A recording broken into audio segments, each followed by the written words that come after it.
వేదికపై ఉన్న పెద్దలందరికీ ఈరోజు వెన్నుకొండకు నేను వస్తే నాకు అఖండ స్వాగతం పలికిన సోదరి సోదరులందరికీ నా నమస్కారాలు, అభినందనలు, శుభాభినందనలు. ఈరోజు మీ ఉత్సాహం చూస్తున్న కొద్దిగా సౌండ్ పెంచు. ఈరోజు మీ ఉత్సాహం చూస్తున్నా, మీ అభిమానం చూశాను. అదే మరిగా మీ ఎమ్మెల్యే ఆంజనేయులు గారి ఉత్సాహం చూశాను.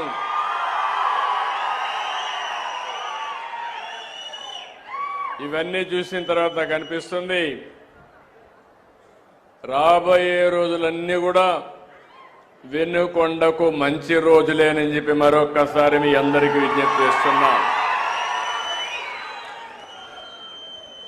ఈరోజు నేను ఇక్కడికి వచ్చింది స్వర్ణాంధ్ర స్వచ్ఛాంధ్ర కార్యక్రమం. ఇందులో దుర్గారావును చూశారు. మామూలుగా స్వచ్ఛ రథం డ్రైవర్.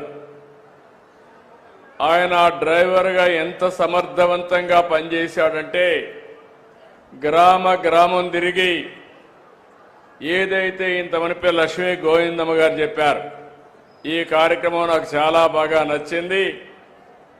వేస్ట్ నుంచి సంపద, చెత్త నుంచి సంపద ఏ విధంగా సృష్టించగలుగుతామో మాకు నేర్పిస్తే బ్రహ్మాండంగా నచ్చిందని వారు చెప్పే పరిస్థితికి వచ్చారు. వారిని కూడా అభినందిస్తున్నా.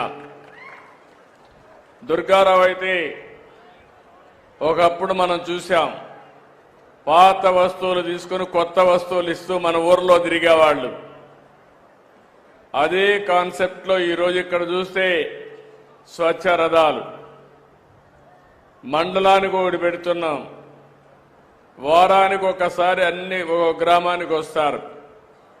మీ ఇంట్లో ఉండే పాతవన్నీ పనికిరాని వస్తువులన్నీ ఇస్తే మీకు అవసరమైన నిత్యావసర వస్తువులన్నీ కూడా మీకు అందుబాటులో పెట్టే కార్యక్రమానికి శ్రీకారం చుట్టాం. ఈరోజు రాష్ట్రంలో అన్ని మండలాలు పూర్తి చేస్తున్నాం. రేపు రాబోయే మార్చికంతా మీరంతా కూడా ఇంట్లో చెత్త బయట పారేయకుండా ఇంట్లో పక్కబెట్టి ఎప్పుడు రథం ఇస్తే దానికి ఇస్తే 2 లాభాలు. పరిసరాలు పరిశుభ్రంగా ఉంటాయి, కాస్త కోస్త మీకు ఆదాయం వస్తుంది. అలాంటి వినూత్నమైన కార్యక్రమానికి శ్రీకారం చుట్టాం. నేను పల్నాడుకు వచ్చినప్పుడంతా చూస్తున్నాను. పల్నాడు అనగానే ఒక పౌరుషాల గడ్డ. అంతేకాకుండా మొన్నే కోటప్ప కొండ తిరునాళ్ళైనా కూడా బ్రహ్మాండంగా చేశారు. పల్నాడులో అడుగు పెడితే వైబ్రేషన్లే డిఫరెంట్గా ఉంటాయి. శివరాత్రి ప్రభల కంటే కోటప్ప కొండ ప్రభలే ముందు గుర్తొస్తాయి. మొన్న కూడా మీరు చూసే కోటప్ప కొండ శివరాత్రి మరింత ఉత్సాహంగా 2 కూడా బ్రహ్మాండంగా జరిగాయి. నేను నిత్యం మానిటర్ చేశాను. విపరీతంగా వచ్చారు. దానికి కూడా కారణాలు, అనేక కారణాలు ఉన్నాయి. కోటప్ప కొండ దద్దరిల్లే పరిస్థితి వచ్చిందంటే అది మీకుండే అభిమానం. అలాంటి వారందరినీ మీ భక్తిని కూడా మీరు చాటే పరిస్థితికి వచ్చారు. అలాంటి మిమ్మల్ని మరొక్కసారి అభినందిస్తున్నాను. ఈరోజు మనందరం కూడా నేను వచ్చింది స్వచ్ఛాంధ్ర స్వర్ణాంధ్ర. నేను ప్రారంభించింది 2025 జనవరిలో ప్రారంభించాను. మంత్రి నారాయణ గారు పట్టణాభివృద్ధి శాఖ మంత్రి, మన డిప్యూటీ సీఎం పవన్ కళ్యాణ్ గారు పంచాయతీరాజ్ శాఖ మాత్యులు, వాళ్ళిద్దరి ఆధ్వర్యంలో ఈరోజు స్వచ్ఛాంధ్ర కార్యక్రమాలు ముమ్మరంగా జరుగుతున్నాయి. మీరు ఒక విషయం గుర్తుపెట్టుకోవాలి. ఒక ప్రభుత్వాలు మాతే ఏ విధంగా ఉంటుందో ఇది ఒక ఉదాహరణ. నేను ఈరోజు ప్రారంభించిన కార్యక్రమం కాదు ఇది. నేను ఎప్పుడు పచ్చదనం, పరిశుభ్రం, నీరు, మీరు, అదే మరి ఆకస్మిక తనిఖీలు, ఇలాంటి అనేక కార్యక్రమాల్లో ప్రజలకు దగ్గర కావడానికి వచ్చాను.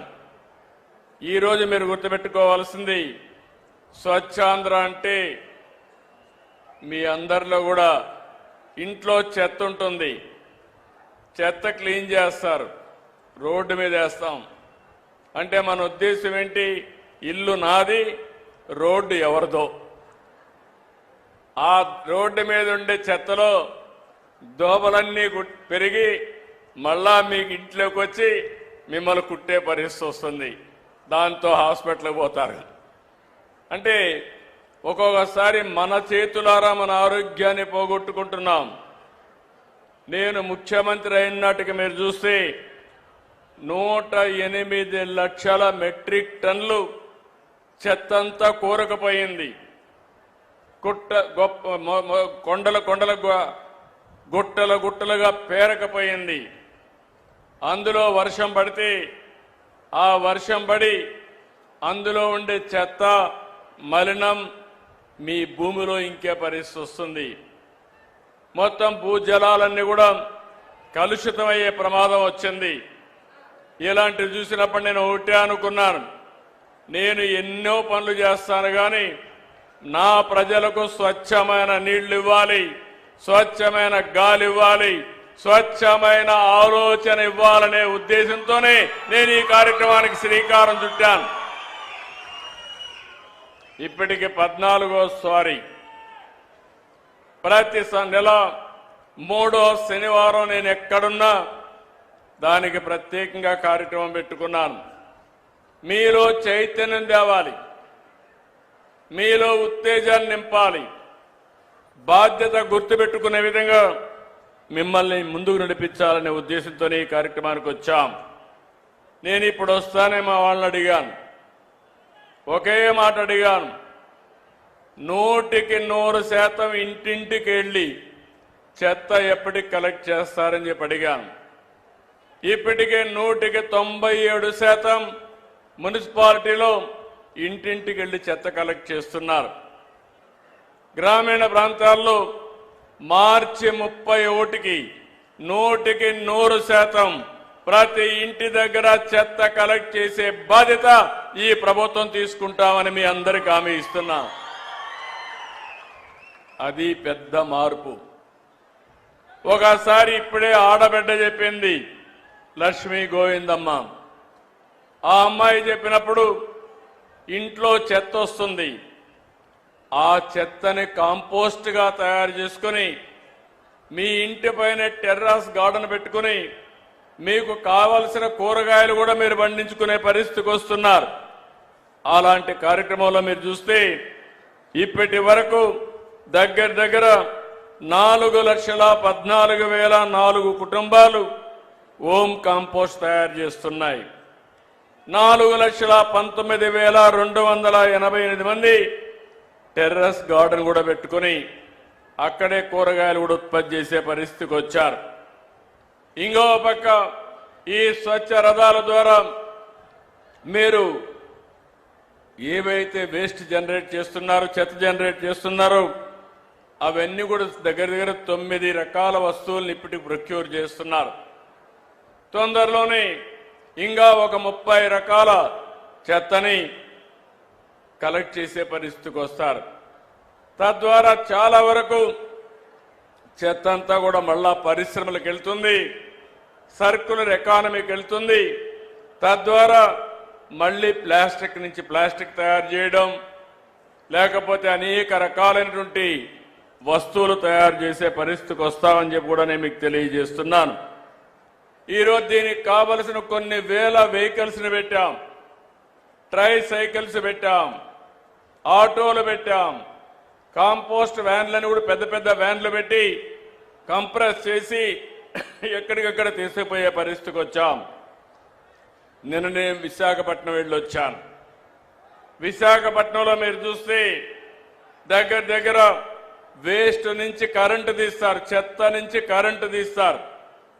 ఆ రోజు నేను ముఖ్యమంత్రిగా ఉన్నప్పుడు పెడితే అన్ని